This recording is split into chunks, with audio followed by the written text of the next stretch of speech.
ETF index mutual funds నేర్చుకుని stock మార్కెట్లో రాణించాలనుకుంటున్నారా? వెంటనే ఈ నెంబర్కి కాల్ చేయండి. నమస్తే ఉషా. నమస్తే రాము. ఉషా, ప్రేమ ఎప్పుడు ఎవరికి ఎలా పుడుతుందో ఎవరికి తెలీదు. బట్ ప్రేమ అనేది ప్రతి ఒక్కరిలో చిగురిస్తుంది.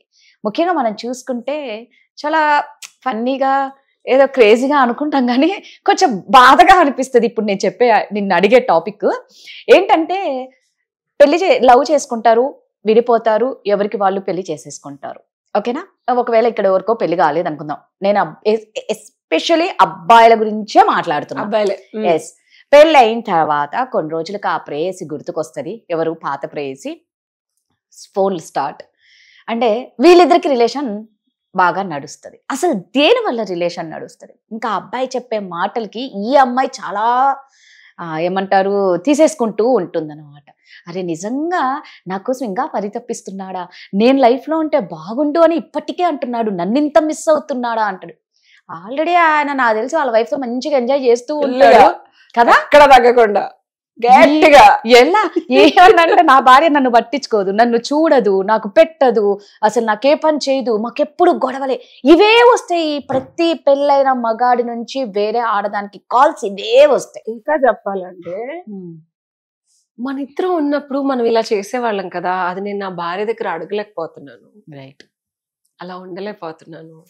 సో ఇండైరెక్ట్ గా that is making you feel so special that నువ్వు తప్పించి ఇంక అబ్బాయి కదా ఇవ్వలేవు. Oh I want give that to you అని చెప్పి మనంతా మనమే ఇచ్చేలా చేస్తారు మంచిగా. సో ఇందులో మనం దీనికి నేను ఏకీభవిస్తాను, ధృవీకరిస్తాను కూడా. 100% నువ్వు చెప్పింది కరెక్ట్ అని కాంట్రడిక్ట్ కూడా చేస్తా. సో 100% దీనికి కారణాలు ఏవైనా సరే పెళ్లి చేసుకున్న తర్వాత ప్రతి మగాడికి over a period of 25 years లో చెప్తున్నా, 2 years గురించి కాదు, 2 days నుంచి 25 years స్పాన్ లో ఏదో ఒక టైంలో ఎక్స్ లవర్ గుర్తు రావడం, ఆ ఎక్స్ లవర్ దగ్గరికి వెళ్ళిన సందర్భాలు కంపల్సరీ ఉంటాయి. 96 సినిమా లాగా.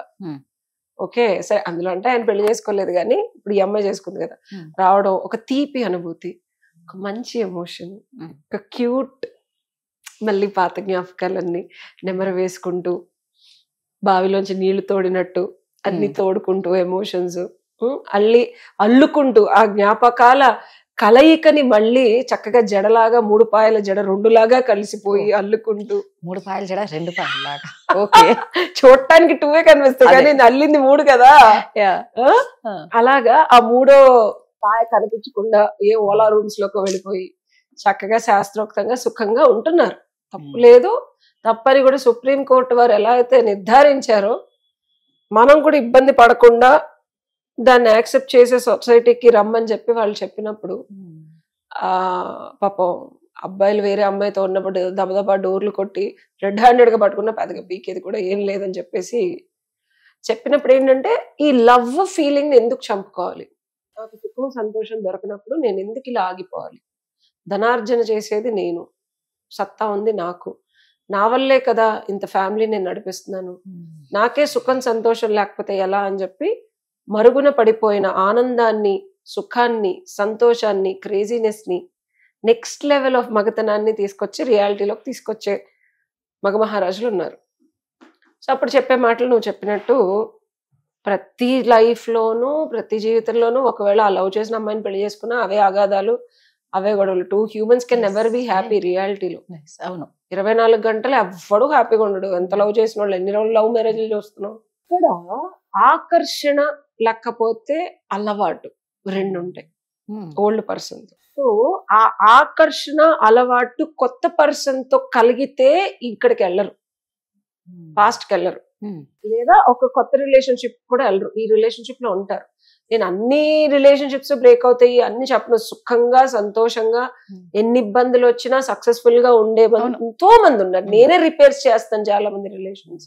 సో ఆ పాస్ట్ పర్సన్ ని పాస్ట్ లాగా కాకుండా నువ్వేదైతే కావాలనుకుంటున్నావో, చూడాలనుకుంటున్నావో అలా కమ్యూనికేట్ చేసి వాళ్ళు అలా మార్చుకొని నువ్వు మారి కొత్త జీవితం మొదలు పెట్టచ్చు అదే పర్సన్ తో. ఆ పర్సన్ తో కాదు ప్రాబ్లం, ఆ పర్సన్ లో ఉన్న అలవాట్లు, ఆలోచనలు, ఇబ్బందికరమైన పరిస్థితులు మీరు వాళ్ళకి క్రియేట్ చేసేది, వాళ్ళు మీకు క్రియేట్ చేసేది. ఎప్పుడైతే మనం ఎమోషనల్ ఆడిట్ అంటాను నేను, ఆ ఆడిట్ లో ఇవన్నీ మనం ఇక్కడ ఇబ్బందులు వస్తున్నాయి అని చెప్పి ఎలా అయితే మనం పుస్తకాలు తీసి ఓహో ఇక్కడ ఎక్స్ట్రా స్పెండింగ్ చేసాం ఇక్కడ తక్కువ చేసామని చెప్పి ఎడిట్ లో మనం తీసేస్తే then you have a beautiful reality. Savings ఉంటాయి, ఎంత కావాలని అంత ఖర్చు పెట్టుకుంటారు. ఇద్దరు సేమ్ హ్యూమన్సే, కానీ సిమిలర్ గా ఇదివరకు ఎలా ఉన్నారో అలా యాక్ట్ చేయకుండా కొత్తగా చేస్తున్నారు. అదే సిమిలర్ సిచ్యువేషన్స్ మళ్ళీ క్రియేట్ చేసుకోరు, కాన్ఫ్లిక్ట్ వచ్చి. అలా చేస్తే పాత పర్సన్ దగ్గరికి వెళ్ళరు. ఇలా ఇది చేయరు, ఒకళ్ళు చేసిన ఇంకోళ్ళు చేయరు, అమ్మాయి చేసిన అబ్బాయి చేయదు, వీడు ఎంత చెప్పినా ఆవిడ మారదు, వీడు విసిగి వేసారిపోయి వెతుక్కుంటాడు. అప్పుడే పాస్ట్ రిలేషన్షిప్స్ కి వెళ్తారు. సో ఆకర్షణ, అట్రాక్షన్ అండ్ ఎఫెక్షన్ అండ్ అలవాటు, ఈ ఆకర్షణ వల్లే ఆబ్వియస్లీ ఇనీషియల్ గా అట్రాక్షన్ వల్లే మనకి ఎఫెక్షన్ జనరేట్ అవుతుంది. అది ఎన్ని సంవత్సరాలైనా పోకుండా ఉంటుంది. ఇనీషియల్ ఫస్ట్ లవ్స్ లో కానీ, లేకపోతే మనల్ని ఎవరైతే బాగా చూసుకున్నారో, 5th love 6th love 10th love అయినా ఎవరైతే మనతో సాంగత్యం ఎక్కువ రోజులు ఉన్నారో సో వాళ్ళ మీద డెఫినెట్ గా వస్తుంది.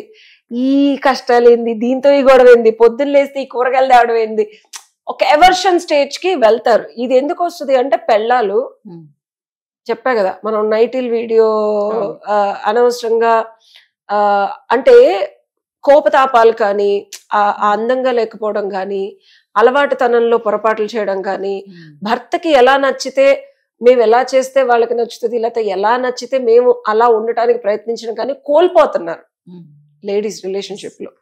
ఎఫర్ట్స్ పెట్టట్లా. ఒకసారి పెళ్ళైపోయింది అస్సలు మన ఆంధ్ర వాళ్ళు, తెలుగు వాళ్ళు, సౌత్ ఇండియన్స్ అయితే అస్సలు పెట్టరు. అంటే ఎఫర్ట్ ఎందుకు పెట్టాలి, పెళ్ళైపోయింది కదా. సి ఇట్స్ నాట్ అబౌట్ అందంగా ఉండటం, అది just little part of it. But ఒక రిలేషన్షిప్ ని బ్లాజమ్ చేయడానికి, తన్ని సర్ప్రైజ్ చేయడం కానీ, తనకి నచ్చిన ఖచ్చితంగా దీని గురించి ఒక వీడియో ఖచ్చితంగా చేద్దాం. Very interesting. నిజంగా ఇప్పుడు ఎక్కువ అయిపోతున్నాయి కాబట్టి ఇది మెయిన్ అని నువ్వు చెప్తుంటే నాకు అనిపిస్తుంది ఉషా. దీని గురించి ఇంత షార్ట్ గా కాకుండా ఖచ్చితంగా ఒక వీడియో రిలీజ్ చేయాలి. ఇది లేనప్పుడే పాతలవ్ దగ్గరికి వెళ్తారు. ఓకే, బిగ్గెస్ట్ రీజన్ ఏంటంటే పాతలవ్ ఏముంటది రాదా, ఎవరైనా అదే స్టాండర్డ్ రూల్స్ అండ్ రెగ్యులేషన్స్. పచ్చిగా చెప్పాలంటే ఈ పర్సన్ లో కాస్త కుళ్ళిపోయి కూరగాయలు వడిలిపోయినాయి. ఆ అమ్మాయి ఏంటంటే టేస్టింగ్ సాల్ట్స్ వేసుకొని ఫ్రెష్ గా లోపల నుంచి ఇంజెక్షన్ చేసుకుంటే కొంచెం వడిలి ఫ్రెష్ కనిపిస్తుంది, వాటర్ పెట్టారు పైన, దిగదగ్గర ఆడుతుంది, ఫోటోషూట్ కి బాగుంది అంతే. అండ్ ఇంకా చెప్పాలంటే దీనికన్నా ఇది ఇంకా వడిలిపోయినా ఎగ్జాక్ట్లీ అలవాటైపోయిన వాసన, అలవాటైపోయిన కూరగాయలు, అలవాటైన కూర కాబట్టి ఇది బాగుంటది. ఓకే, అంతా ఒకటే. అంతా ఒకటే. అండ్ ఇప్పుడు కాంట్రడిక్టరీ చెప్తాను. సొల్యూషనల్ వైజ్ గా వాళ్ళకి ఇక్కడికి వెళ్ళడం ఈజీ అనిపిస్తుంది ఆ బాధను భరించడానికి. సో తప్పు కాదంటాను నేను. ఎక్కడైతే దొరకట్లేదో వాడు వెతుక్కోవడంలో తప్పులేదు. సో అబ్బాయిని ఇక్కడ నేను తప్పు పట్టను. ఇంకొకటి ఏంటంటే అంతా దొరికినా వెళ్ళటం తప్పు. ఎమ్మని చేయాల్సినవన్నీ చేస్తాడు వెళ్ళటం నీ ఒళ్ళు కొవ్వు. So this is the conclusion. Solution for this ఏంటంటే ఫస్ట్ ఆడవాళ్ళు వాళ్ళ ప్రయత్నం వాళ్ళు చెయ్యాలి. ఎంత చేసినా మగాడికి నచ్చకపోతే సామ దాన భేద దండోపాయాలు వాడి మొగుడిని కొంగు కట్టేసుకోవాలి. చిన్నపిల్లాడు, ఫస్ట్ పిల్లాడు అంటాడు. చాలా ఈజీ టు కన్విన్స్ అండి. మగాళ్ళు చూడు ఇక ఎగిరి గంతేస్తూ ఉంటారు ఈ వీడియో చూసి. సో ఇది అండి చెప్పింది కదా ఉషా. నిజంగా భార్య కూడా ఎఫర్ట్స్ పెట్టాలి. సో ఖచ్చితంగా దాని గురించి మేము ఒక వీడియో చేస్తే ఖచ్చితంగా చేస్తాం. Thank you Usha. Thank you.